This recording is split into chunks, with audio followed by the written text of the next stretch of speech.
हाय दोस्तों, जय हिंद। स्वागत है आपका हमारे YouTube चैनल इन इंडिया में। उम्मीद करते हैं कि आपने हमारा पीछे वाला लेक्चर देखा होगा। अगर आपको हमारा वीडियो पसंद आता है तो उसे लाइक और सब्सक्राइब जरूर करें। इससे हमें वीडियो बनाने का मोटिवेशन मिलता है। ठीक है, दोस्तों हम बिना देरी के अपना लेक्चर स्टार्ट करते हैं। तो हमने कल अम्ल और क्षार के बारे में आपको बताया था। अम्ल उन पदार्थों को कहते हैं जो स्वाद में खट्टे होते हैं तथा जलीय विलयन में एच धनायन देते हैं। क्षार उन पदार्थों को कहते हैं जो स्वाद में तीखे होते हैं और जलीय विलयन में OH ऋणायन देते हैं। ठीक है, और उनके भौतिक गुणधर्म, रासायनिक गुणधर्म। जैसे भौतिक गुणधर्म वो जैसे अम्ल हो जैसे होते हैं, अम्ल स्वाद में खट्टे होते हैं तथा ये नीले लिटमस पत्र को लाल कर देते हैं। क्षार स्वाद में तीखे होते हैं और ये लाल लिटमस पत्र को नीला कर देते हैं। ठीक है, तो हम बिना देरी के साथ अपना अगला वाला क्वेश्चन स्टार्ट करते हैं। हमारा अगला क्वेश्चन है लवण। लवण किसे कहते हैं और ये कितने प्रकार के होते हैं। ठीक है, तो लवण अम्ल और क्षार की रासायनिक अभिक्रिया के दौरान बने पदार्थ को हम लवण कहते हैं।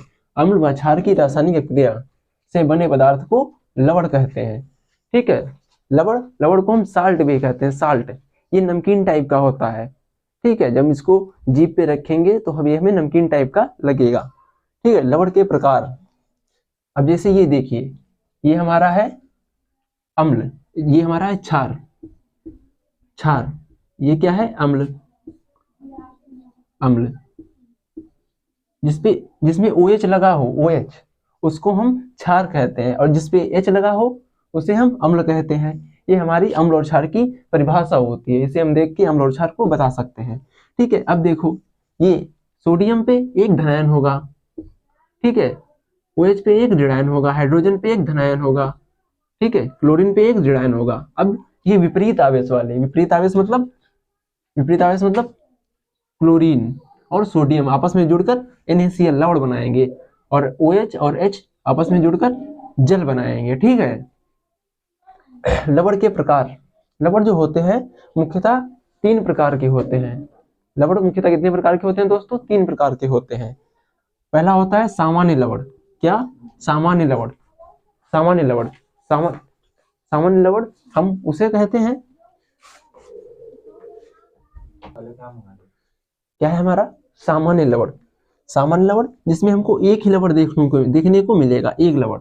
जैसे NaCl हो गया और पोटेशियम क्लोराइड, इसमें एक ही लवण मिलेगा और इसमें हमें कोई भी ब्रैकेट देखने को नहीं मिलेगा। ठीक है, और दूसरा हमारा लवण है द्विक लवण। ठीक है, द्विक लवण मतलब द्विक मतलब 2। ठीक, लवण मतलब लवण, द्विक लवण। इसमें हमको 2 लवण देखने को मिलेंगे। पहले ये देखिए, ये लवण है पोटेशियम सल्फेट, दूसरा लवण है हमारा एल्यूमिनियम सल्फेट। ठीक है, और ये DAT24H2O, ये जो है इसे हम लवण नहीं कहते हैं, ये लवण नहीं होता है। हमारे ये 2 लवण हो गए। ठीक है, ये हमारा हो गया द्विक लवण। हमारा तीसरा लवण है संकर लवण। संकर लवण है K4 FeCN6। ठीक है, ये हमारा संकर लवण है। संकर लवण में बहुत ही ज्यादा लवण होते हैं। ठीक है, इसमें हमको इसकी पहचान ये होती है कि इसमें बहुत ही ज्यादा, तो इसमें ब्रैकेट देखने को मिलेंगे। इसमें ब्रैकेट, इसमें बहुत ही ज्यादा, ये बहुत ही एक तरीके से में बहुत ज्यादा लवण मिलते हैं हमको। ठीक है, तो आप इस वीडियो का जो है इसका स्क्रीनशॉट ले लीजिए। ठीक है, आप इसका स्क्रीनशॉट ले लीजिए और फिर हम चालू करते हैं, अपने अगले क्वेश्चन की ओर बढ़ते हैं। ठीक है दोस्तों, उम्मीद करते हैं कि आपने स्क्रीनशॉट ले लिया होगा। हमारा अगला प्रश्न है विद्युत रासायनिक श्रेणी। विद्युत रासायनिक श्रेणी। विद्युत रासायनिक श्रेणी। अब विद्युत रासायनिक श्रेणी की कहते किसे हैं?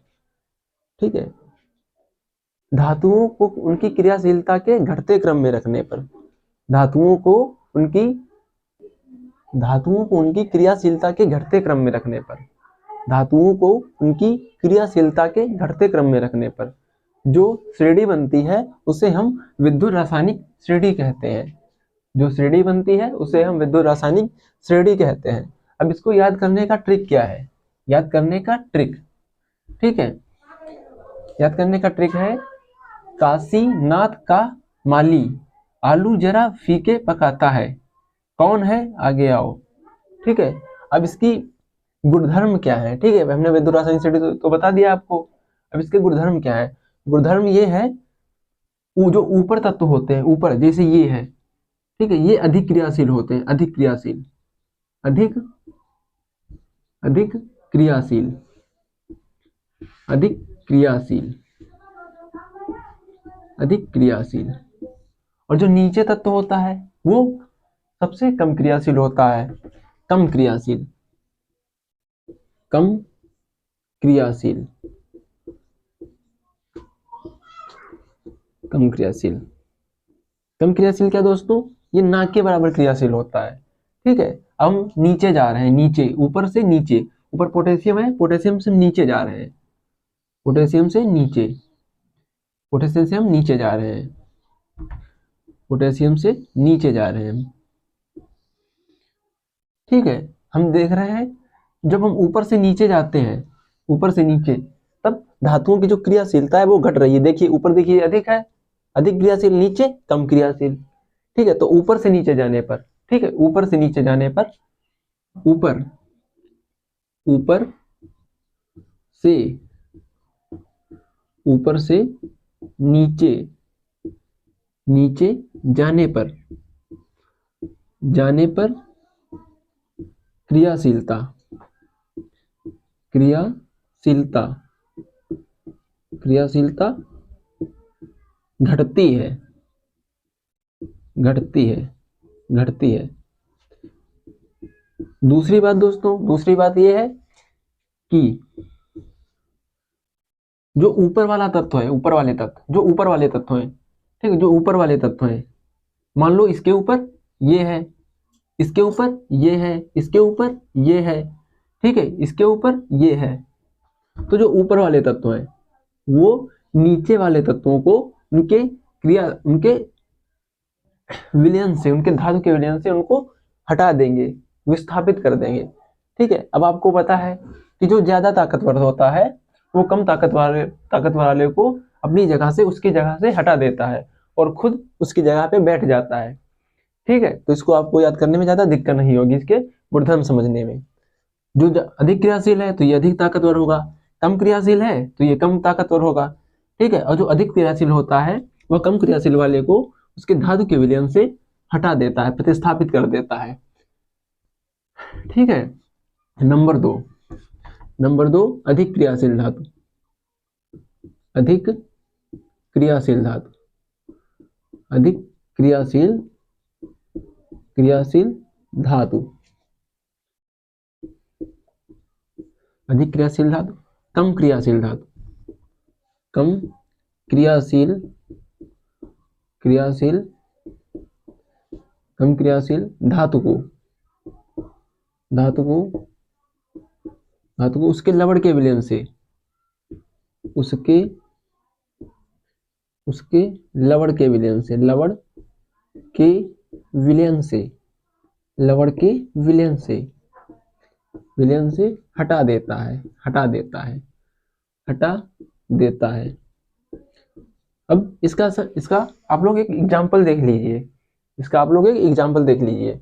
हम ले रहे हैं, ये एग्जाम्पल है, एग्जाम्पल है, ठीक। हम ले रहे हैं ferrous sulphate, ferrous sulphate, ferrous sulphate, और हम ले रहे हैं जिंक, जिंक। दोस्तों आप देख सकते हैं जो जिंक है, जो जिंक है वह सक्रियता श्रेणी में फेरस से ऊपर स्थित है। ये देखिए फेरस यहाँ पे है, जिंक यहाँ पे है, तो जिंक फेरस से अधिक क्रियाशील होगा। अब अगर अधिक क्रियाशील होगा तो जो जिंक होगा फेरस को उसके लवण के विलयन से हटा देगा। अब जिंक जो है फेरस को उसके लवण के विलयन से हटा देगा और बनेगा क्या, जिंक की जो फेरस की जगह है वो जिंक ले लेगा, ठीक है, फेरस की जगह जिंक ले लेगा, फेरस की जगह जिंक ले लेगा, ZnSO4, ठीक है दोस्तों। फेरस की जगह क्या लेगा, जिंक ले लेगा और बनेगा Fe, फेरस बाहर निकल जाएगा, फेरस बाहर निकल जाएगा। तो ये हमारी हो गई सक्रियता श्रेणी, विद्युत रासायनिक श्रेणी, जिसको हम सक्रियता श्रेणी भी कहते हैं और विद्युत रासायनिक श्रेणी भी कहते हैं, ठीक है। इसके दो नाम है, सक्रियता श्रेणी और विद्युत रासायनिक श्रेणी। तो दोस्तों आप इसको, इसका स्क्रीनशॉट ले लीजिए ठीक है, फिर हम अपने नेक्स्ट क्वेश्चन पे बढ़ते हैं, आगे बढ़ते हैं। स्क्रीनशॉट ले लिया होगा, तो हम अपने अगले क्वेश्चन की ओर बढ़ते हैं कि निम्न अपक्रियाओं को समीकरण में बदलिए। ठीक है, तो हमको पता होना चाहिए कि समीकरण होता क्या है।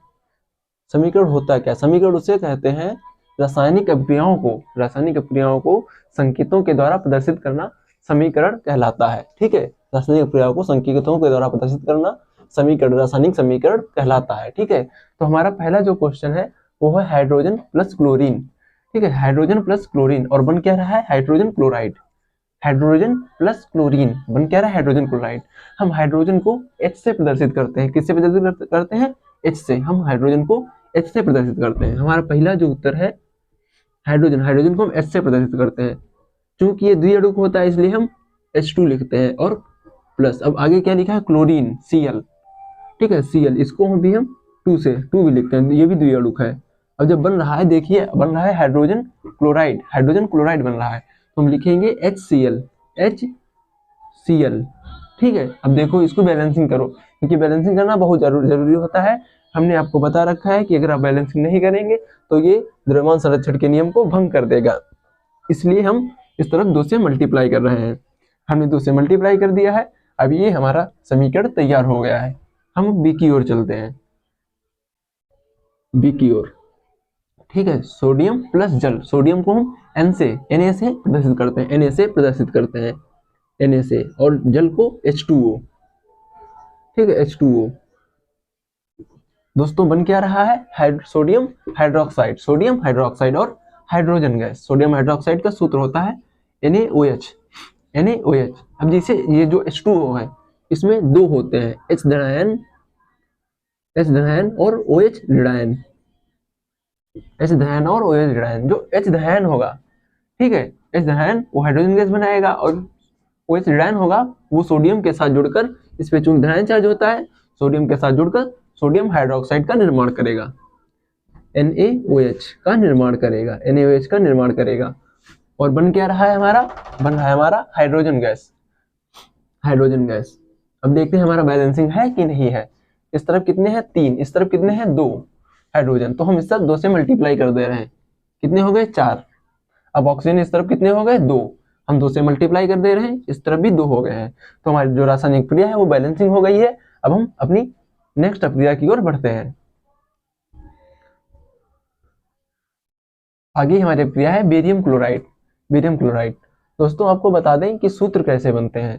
ठीक है, थोड़ा हल्का फुल्का बता दे रहे हैं यहाँ पे, जिससे आपको सूत्र बनाने में कोई दिक्कत नहीं होगी। ठीक है, अब जैसे बेरियम होता है, बेरियम का जो परमाणु क्रमांक होता है वो होता है 4। बेरियम का परमाणु क्रमांक होता है 4। अब इसकी बाहरी कक्षा में जो इलेक्ट्रॉन होते हैं वो होता है 2, पहली कक्षा में 2, दूसरी कक्षा में भी 2, तो बाहरी कक्षा में 2 इलेक्ट्रॉन हो गए। जो बाहरी कक्षा में जो इलेक्ट्रॉन होते हैं वही संयोजकता को प्रदर्शित करते हैं। ठीक है, अब जैसे क्लोरीन है, Cl क्लोरीन है, जैसे क्लोरीन इसका परमाणु क्रमांक है 17। उसकी बाहरी कक्षा में 7 इलेक्ट्रॉन होते हैं, पहली कक्षा में 2, दूसरी कक्षा में 8, तीसरी कक्षा में 7। अब कक्षा में इलेक्ट्रॉन कितने होते हैं उसका पता हम 2n² सूत्र से लगाते हैं। 2n², जो n होता है वो कक्षों की संख्या होता है, कक्षकों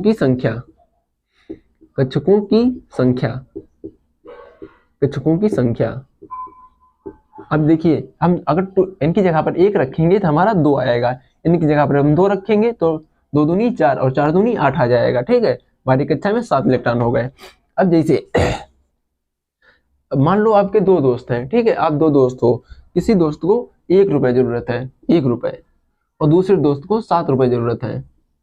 आपके 2 दोस्त हैं जिसमें से एक को 7 रुपए और एक को 1 रुपए जरूरत है। जायज सी बात है कि आपको जिसको 1 रुपए जरूरत होगा आप उसे दे देंगे, क्योंकि उसे कम रुपयों की जरूरत है। ठीक है, तो 1 रुपए हम दे देंगे, इसको 1 रुपए हम इसको दे देंगे, इसको एक को 1 रुपए की जरूरत है तो 1 रुपए हम इसको दे देंगे।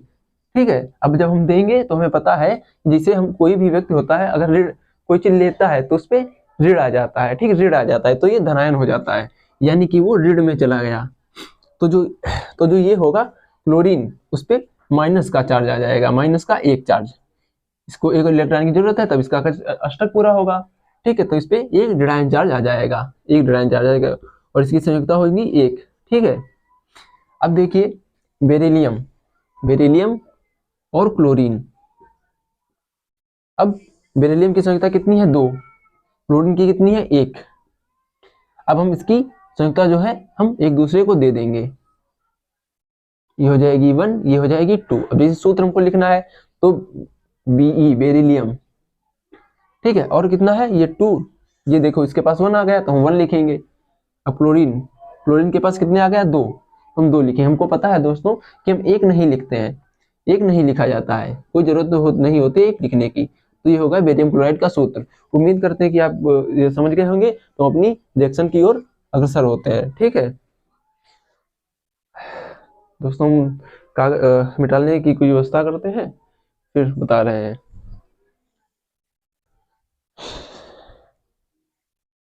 बेरियम क्लोराइड आपको सूत्र समझ में आ गया होगा कि कैसे ये सूत्र बना है। ये होता है BeCl2, BeCl2। ठीक है, अगला अगला है हमारा एल्यूमिनियम सल्फेट। एल्यूमिनियम के पास 3 चार्ज होते हैं धनायन के, ठीक है, सल्फेट के पास 2 चार्ज होते हैं। तो Al2 एक दूसरे को दे देंगे तो सल्फेट का एल्यूमिनियम के पास आ जाएगा और एल्यूमिनियम का सल्फेट के पास चला जाएगा, SO4 का होल थ्राइस। बनने वाला क्या है दोस्तों, बनने वाला है बेरियम सल्फेट। बेरियम सल्फेट हमारा बनने वाला है तो BeSO4। हमने देखा है कि यहाँ पे बेरिलियम की 2 संयुक्ता थी, यहाँ पे जो सल्फेट है उसकी भी 2 संयुक्ता थी, तो दो आपस में कट जाएंगे और ये बराबर हो जाएगा। ठीक है, और हमारा आगे बन रहा है aluminium sulphate, Al, aluminium chloride, AlCl3। ठीक है दोस्तों, इसको किसी वीडियो को बनाने में बहुत ही ज्यादा मेहनत लगती है, तो आप चैनल को सब्सक्राइब भी कर दीजिए करें। ठीक है, तो इसको आप स्क्रीनशॉट ले लीजिए और फिर हम अपने अगले क्वेश्चन की ओर बढ़ते हैं। उम्मीद करते हैं दोस्तों आपने स्क्रीनशॉट ले लिया होगा। हमारा अगला क्वेश्चन है, किसी पदार्थ X का नाम वह सूत्र बताइए जिसका उपयोग सफेदी करने के लिए किया जाता है, जल के साथ अपक्रिया भी लिखो। ठीक है, हमें उस पदार्थ X का नाम बताना है। उसने हमसे पूछा है कि एक पदार्थ है जिसका नाम X है। ठीक है, एक पदार्थ है जो X है, उसका उपयोग सफेदी करने के लिए किया जाता है, उसका हमें नाम बताना है। ठीक है दोस्तों, वो होता है calcium oxide. Calcium oxide X है, कैल्शियम ऑक्साइड। ठीक है, जो X है वो कैल्शियम ऑक्साइड है, X कैल्शियम ऑक्साइड। ठीक है, इसका हमें जल के साथ अपक्रिया भी लिखनी है, जल के साथ अपक्रिया, जल के साथ अपक्रिया। तो कैल्शियम ऑक्साइड ये हमें जल के साथ अपक्रिया लिखनी है, H2O। ठीक है, H2O जल के साथ हमको अपक्रिया भी लिखनी है। तो हमारा बनेगा कैल्शियम कैल्शियम हाइड्रोक्साइड, CaOH का whole twice plus hydrogen gas. अब इसको हम बैलेंसिंग, नहीं CaOH का होल ट्वाइस, सही है दोस्तों, CaOH का होल ट्वाइस। ठीक है, CaOH का होल ट्वाइस, CaOH का होल ट्वाइस, और ये CH का होल ट्वाइस। ठीक है दोस्तों, ठीक, इसको आप स्क्रीनशॉट ले लीजिए, फिर हम अपने अगले क्वेश्चन की ओर बढ़ते हैं। उम्मीद करते हैं दोस्तों आपने पीछे वाले प्रश्न का स्क्रीनशॉट ले लिया होगा। हमारा जो अगला प्रश्न है वो है निम्नलिखित अपक्रियाओं पर टिप्पणी लिखो। ये हमने अभी कुछ ही अपक्रियाएं लिखी है, इसके आगे कुछ और अपक्रियाएं भी हैं, जैसे ऊष्माक्षेपी अपक्रिया। ऊष्माक्षेपी अपक्रिया, पहले हम आपको ऊष्माशोषी पढ़ाते हैं, जिससे आपको बाद में ऊष्माक्षेपी बहुत अच्छी तरीके से समझ में आएगा। ठीक है, पहले हम दूसरी वाली सॉल्व करते हैं। ऊष्माक्षेपी अपक्रिया, ऊष्माशोषी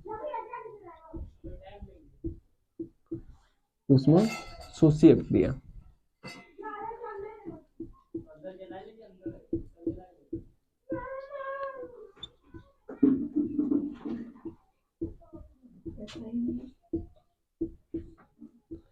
दोस्तों शोषी का मतलब क्या होता है, शोषी का मतलब आप देखेंगे इसमें शोषी का मतलब क्या होता है। शोषी का अर्थ होता है शोषण।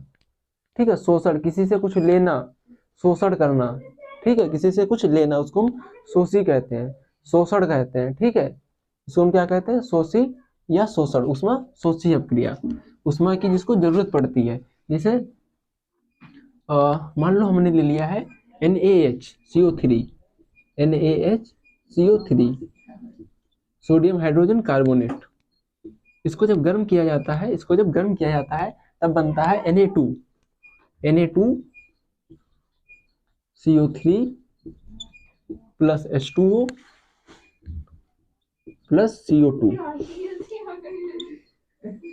Plus CO2। ठीक है, अब देखिए इस तरफ सोडियम कितने हैं, 2, इस तरफ कितने हैं, 2, तो हम इसको बैलेंसिंग करना पड़ेगा, ये 2 हो गए।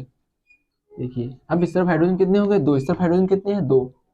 ठीक है, हाइड्रोजन भी बैलेंसिंग हो गए, 2 3 6 और 2 2 3 3 3 6। ठीक है, सब बैलेंसिंग हो गया है, सब बैलेंसिंग हो गया है।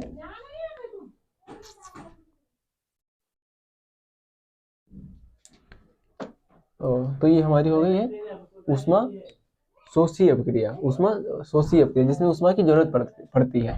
ठीक है, दूसरी अपक्रिया होगी हमारी ऊष्मा क्षेपी अपक्रिया, ऊष्मा क्षेपी अपक्रिया।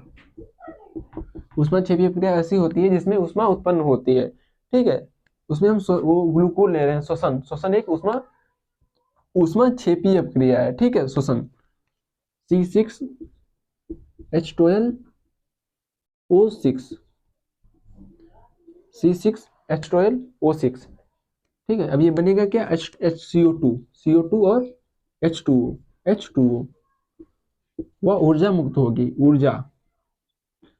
ऊर्जा मुक्त होगी। ठीक है, अब देखिए इसको बैलेंसिंग हम कर दे रहे हैं।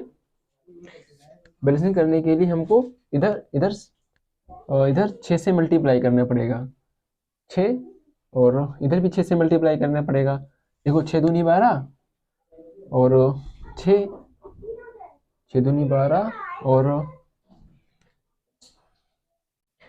6 दूनी 12 हो गया। इधर हमें ऑक्सीजन लेना पड़ेगा, तभी हमारा शोषण होगा। ऑक्सीजन हमको लेना पड़ेगा। ठीक है, हमने ऑक्सीजन में 6 से मल्टीप्लाई कर दिया, 6 दूनी 12, 12 6 18, 6 दूनी 12, 12 6 18। ठीक है, 6 कार्बन, हाइड्रोजन कितने हैं, 12, 6 दूनी 12। ठीक है, और ये ऊष्मा मुक्त हो रही है। अगर ऊष्मा मुक्त हो गई तो ऊष्मा क्षेपी अपक्रिया होगी। ठीक है, अगर ऊष्मा मुक्त होगी तो ऊष्मा क्षेपी अपक्रिया होगी। तो ये वीडियो, तो इसे आप स्क्रीनशॉट ले लीजिए, फिर हम शुरू करते हैं। उम्मीद करते हैं दोस्तों आपने इसका स्क्रीनशॉट ले लिया होगा। तो आज के लिए हम इतना ही बस करते हैं। जय हिंद दोस्तों, हम अपने अगले लेक्चर में मिलते हैं जिसमें आपको इससे भी ज़्यादा बहुत ही मोस्ट इम्पॉर्टेंट क्वेश्चन कराए जाएंगे।